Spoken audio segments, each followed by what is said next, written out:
Who's a better point guard in the country than Georgia Amoore? It's a trick question. The answer is no one. And we're going to talk about the many reasons why with her. Locked on Women's Basketball starts now.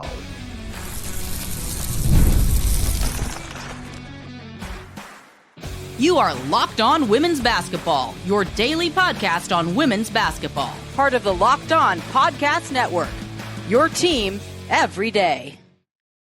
Well, hi there. Happy Wednesday to you. Are you enjoying your March yet? My name is Howard Megdal, and welcome to Locked On Women's Basketball. Thank you for making us your first listen every day. Over 300,000 of you tuning in February alone. We're going to break that here in March, and not just because March is longer, but it is not just me. It is the incredible team across the board at The Next, thenexthoops.com. We cover over 100 reported pieces every single month, past, present, and future of women's basketball. Subscribe, you get it all right to your inbox. Thenexthoops.com, $9 a month, $72 a year. Helps fund what we're doing this week. We're sending people all over the country covering the NCAA tournament, which is here. And of course, you cannot hold an NCAA tournament without Georgia Amoore at Kentucky now. It took me a little while to get used to it. I'll bet you for you as well. But I'm so glad you're here. We're going to talk about your journey in part one. Part two, we're going to be talking about the things that make you great numbers wise. I want to talk about how you got there. And section three, we're going to talk about your legacy and the future goals ahead. But so welcome to the show. Take me through that decision. I just want to frame it for our listeners to know, which is to say that you would have been a very high draft pick had you chosen to go to the WNBA last year. You would have, forgive the point of personal privilege, but I've covered this league a minute, been an immediate impact player. You make the decision to go with Kenny Brooks, and I get that, having known Kenny, to Kentucky to have another bite at the apple here. Take me through what your thinking was, what those conversations were like, and how you arrived at this ultimate season.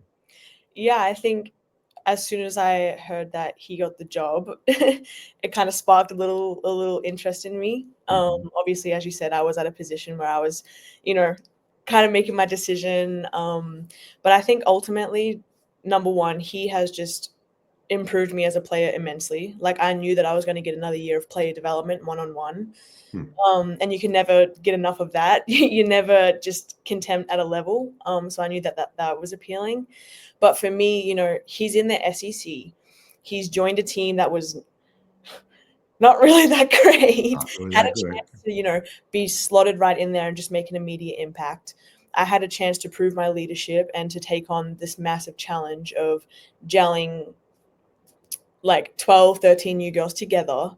Yeah. And just having the best competition day in and day out. It was kind of like set up perfectly where I could move. I am an international student, so the kind of temporary ideology is in me already. But I was like, let me move, let me experience just throwing myself out there, getting to a new place. Everything was brand new except for him. And I mean, obviously a couple of assistants, but sure. I knew that what I was going to go through for the rest of my career, I was going to get the tiniest taste of that. But still having a level of comfort where I knew that, we were just going to get to work. And him and I we're very similar.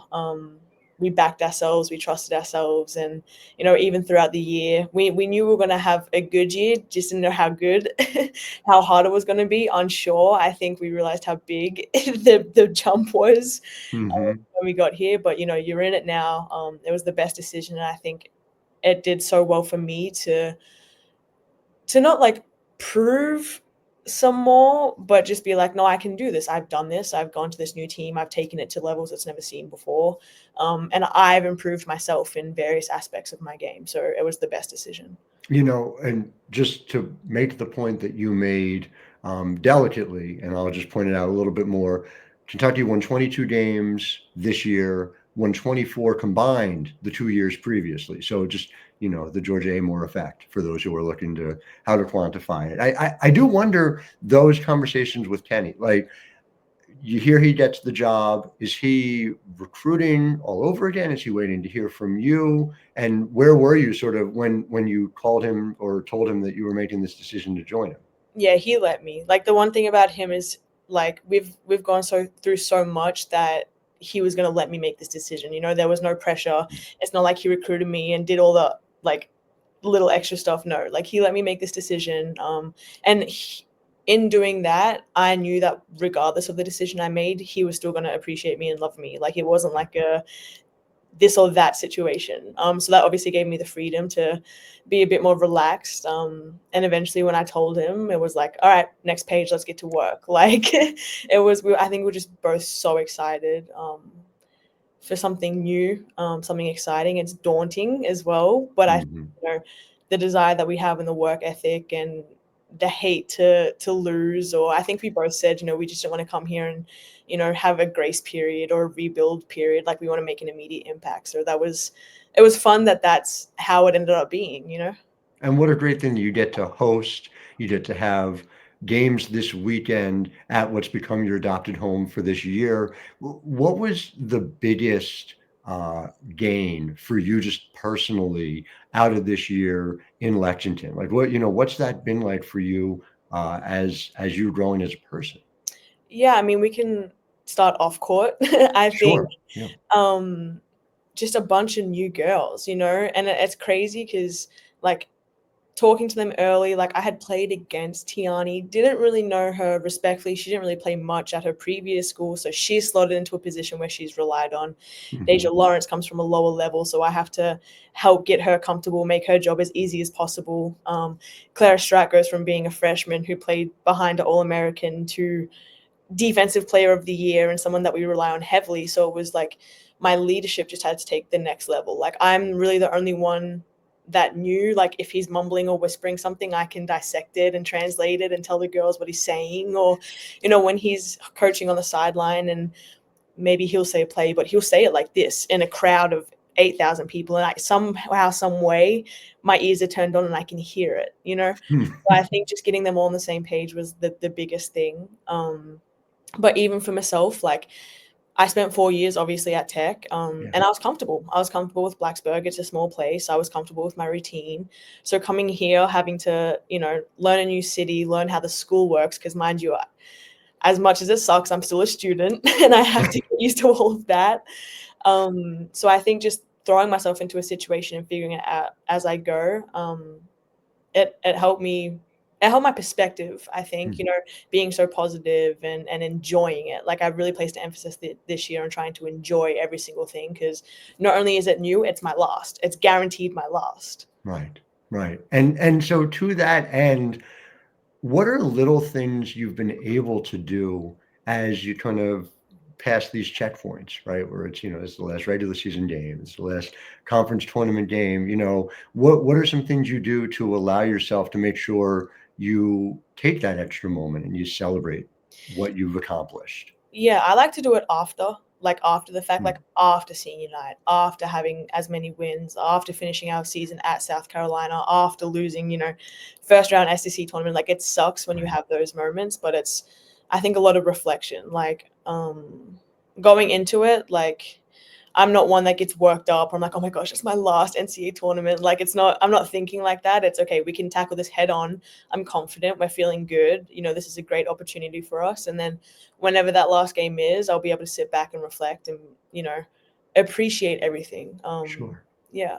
And just related to that, and I'm struck by a thing you said earlier about being an international player. So you're kind of seeking out adventure in this way. Did this feel like an adventure for you? And was there, if you could pick one, like most adventurous moment of this year?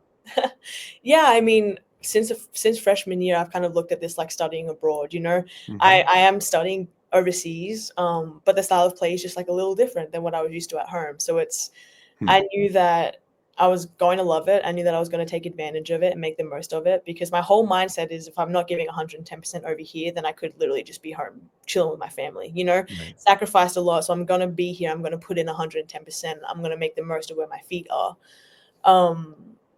So I guess like this year, it's gone so quick. That's all I can put it is like I've tried to have so much fun with it and appreciate everything that it's gone so quick. And you never know in the moment that it's going like that till it's March the 19th. And I'm like, I swear I just got on campus.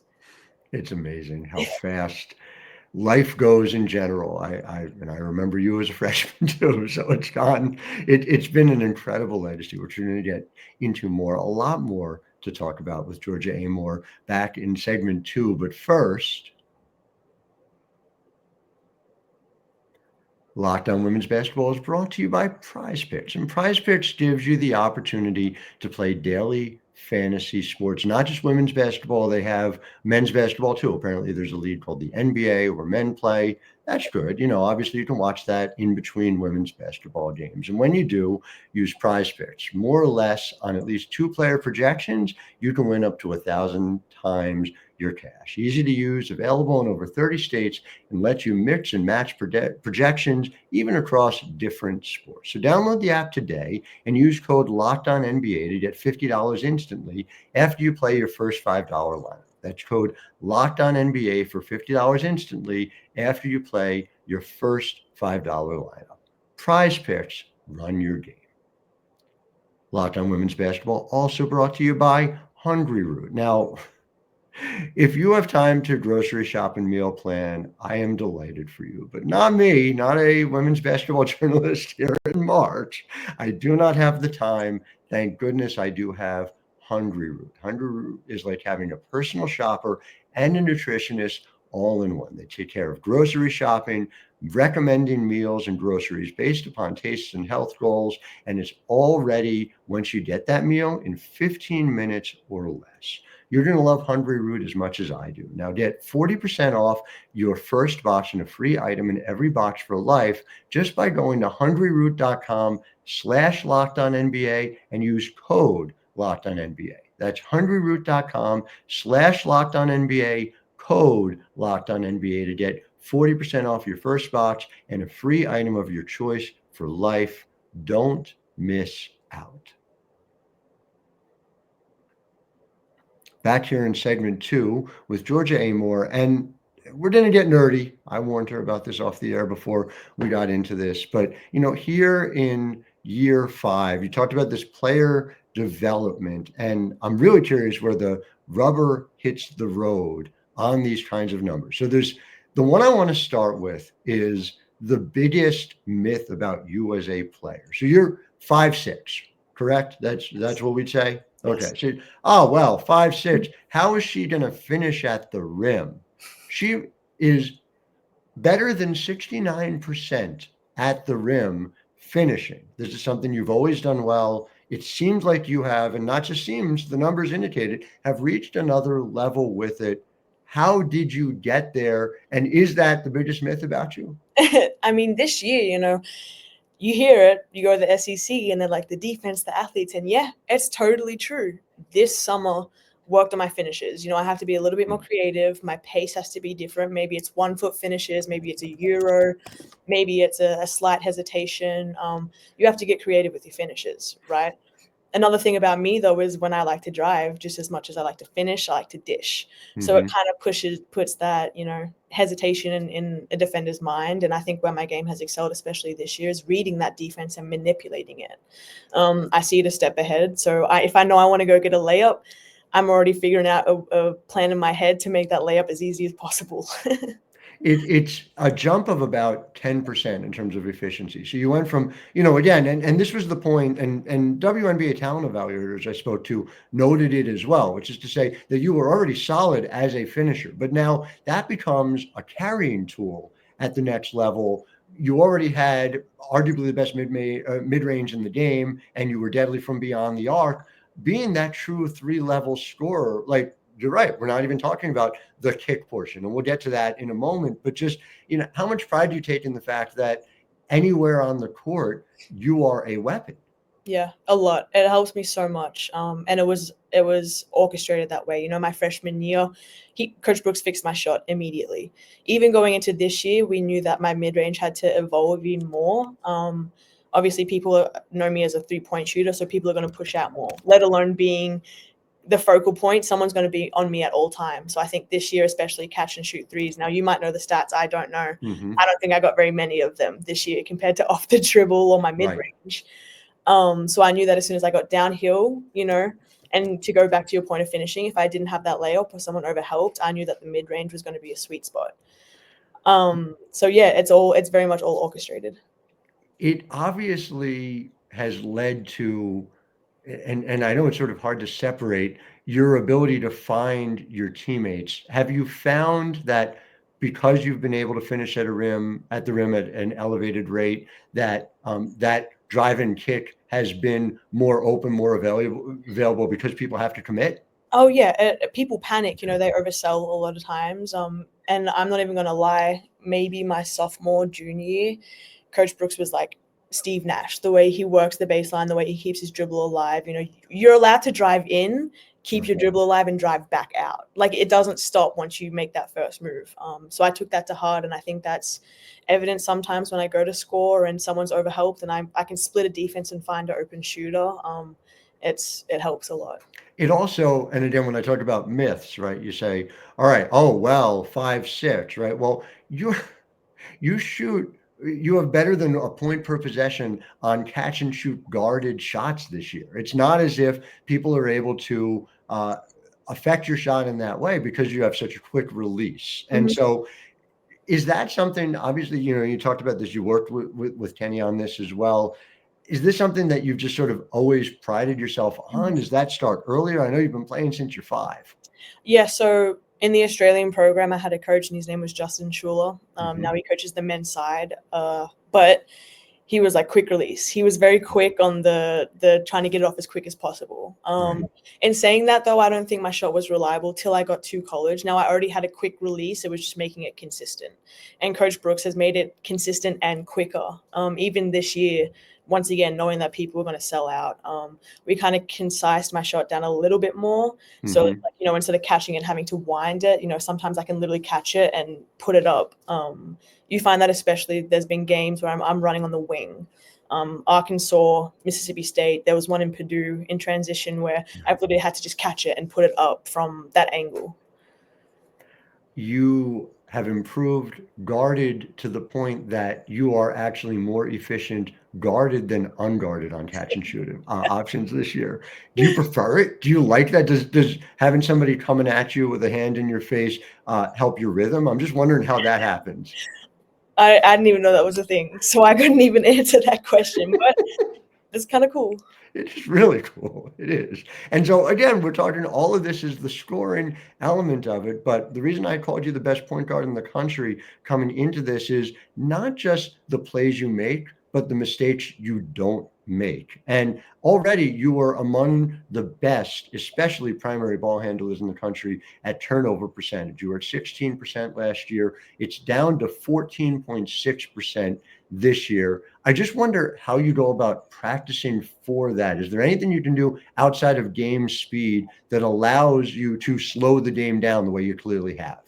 I think a lot of it obviously has to do with film. Before Mhm. every opponent, like I'm watching how they play defense, and even this year, I think going into a game, I was like, okay, I don't know what they're going to do with me. I don't know if I'm going to get picked up full court. I don't know if I'm going to get hard hedged. I don't know if I'm going to get boxed in one. Like, I'm not quite sure what's going to happen. So it makes everything a bit more um, thought through, potentially. Mhm. Like, I know that I have to take care of the ball. But another added layer to that is I think that my body language is calming.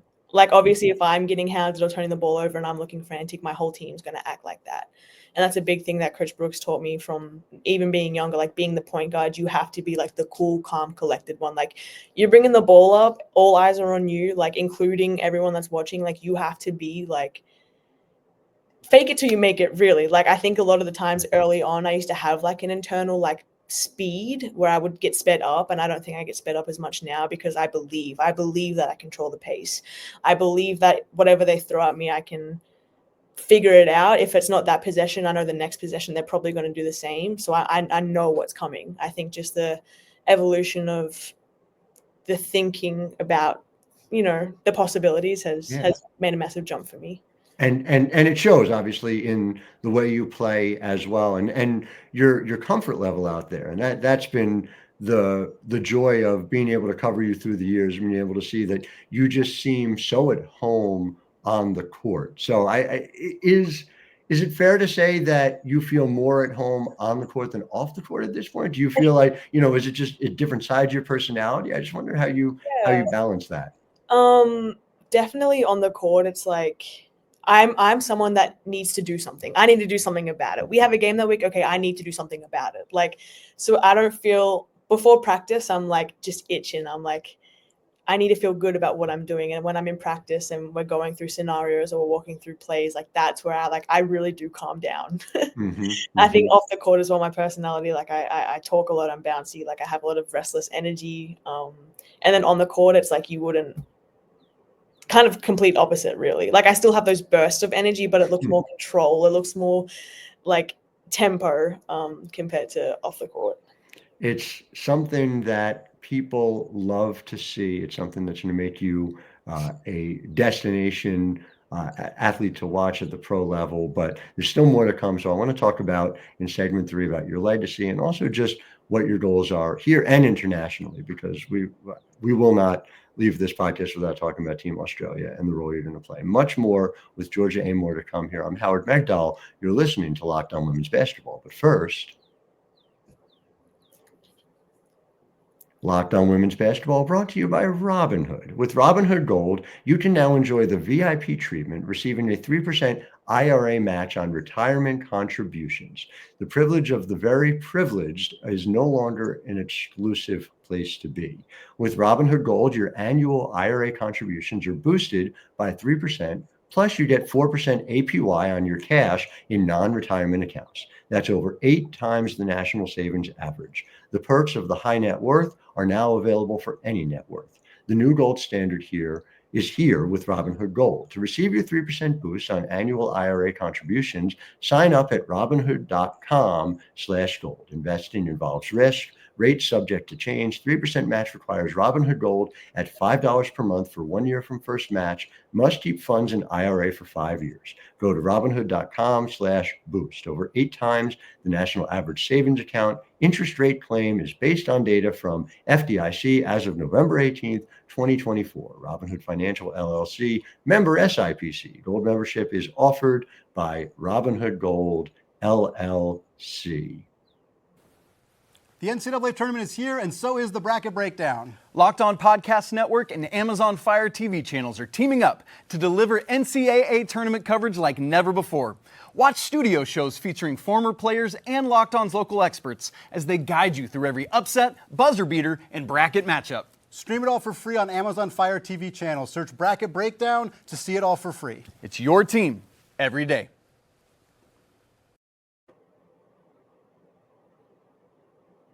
Back here with Georgia Amoore. And yes, by the way, I will say Bracket Breakdown, make sure you check that out on Fire TV.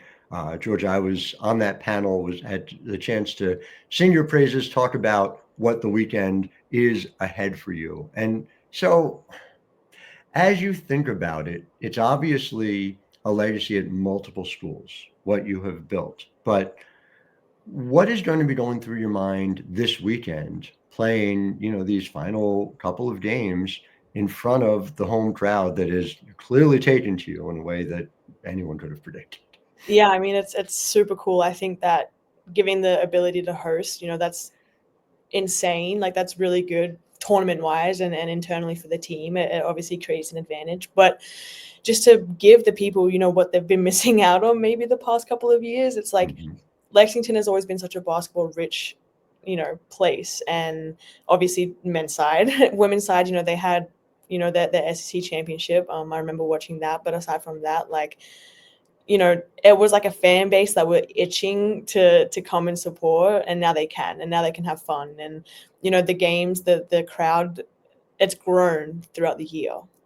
We had games against, Alabama, LSU, Louisville, where the crowd was like actually rocking. And obviously we have Historic Memorial being redone. So that adds added layer to it. Like, it's an enjoyable place to sit in now and watch, and it's very new. And the whole experience is kind of just like been new, exciting, and it's building. Yeah. And you have the chance to build on it at the next level as well. And so I know it's hard to kind of look ahead when you still have a tournament to go out and play in, but have you allowed yourself to start to think about what that's going to feel like? You're obviously going to be in very high demand.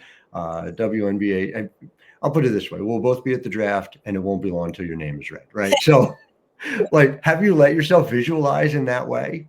Yes. I mean, at the start of the season, if you asked me that question, I would have said no. Like, Yeah. coming to Kentucky made me so present that it helped. Right. I knew that as a byproduct, everything was going to fall in place. But the work that I put in every day, or like and I use anxiety not as a term of like being anxious, but like the anxiety of playing at LSU and then having to go and play, Florida. Like to me, those teams are so new that I treated them the same. So doing that every single day, every single week propelled me into obviously achieving what I want to achieve. And so thinking about it now in reflection, I've been so proud of myself the way that this year has gone. And I couldn't think of a better position to put myself in. I think I alluded to it earlier in the show about, this year not really proving myself, but I think I did tick a little more boxes, or to me at least be like, okay, no, I am so confident in my ability to adapt. And I think that's the coolest thing, obviously going to the next level. Whatever's required, I'll do. Like, okay, maybe I was a scorer here. Mm-hmm. I love to pass. I really love passing. So if that's required of me to hit shots, open shots and pass, or pick up full court, I'll do that. I'm not one-dimensional. I'm very aware that my role is going to change, and I'll do it. And if it doesn't, great, then I've been doing it. Listen, the league needs point guards, so it's not as if there's not a role for it. I'm just disappointed that there are no more Sacramento Monarchs, because you could go out there and be with Gemma, with your younger sister as well in the process. But I am intrigued by it. You said you've checked new boxes. Is there a single box that you could identify where you say, this one's the most important one that I've checked this year? I would say, can I do two? Yeah, of course. Absolutely. I think I always knew I had an ability to create, and I always knew that, I can pass. And I think the way in last year I played with Liz Kitley, obviously, and I was able to have two-man game, and I think a lot of my assists went to her. Great. Mm-hmm. It worked. We won doing that system. I think this year I was challenged to create more for more more people, transition. So I think my ability to encapsulate more of the half court than just the two-man game. Like, that was the coolest thing assist wise for me. Mm-hmm. And second of all, like, it's the SEC, like you run a couple of actions and you go get a bucket. So I think defensively, I've improved because I'm no longer reactionary. Like, I anticipate a lot more. I think that was the best challenge for me, just being thrown out there and having to guard all these great players. That was the coolest thing. Wow. It's been really cool to see as an observer, as a journalist as well. Georgia Amoore, I wish you the best of luck in the NCAA tournament. Not that you need it, and we'll be seeing you at the draft and for many years to come after that. To our listeners, thank you for making us your first listen every day. We'll be back with you tomorrow, getting you ready for this weekend's games and everything that comes after. Until then, I am Howard Megdal, wishing all of you a wonderful Wednesday.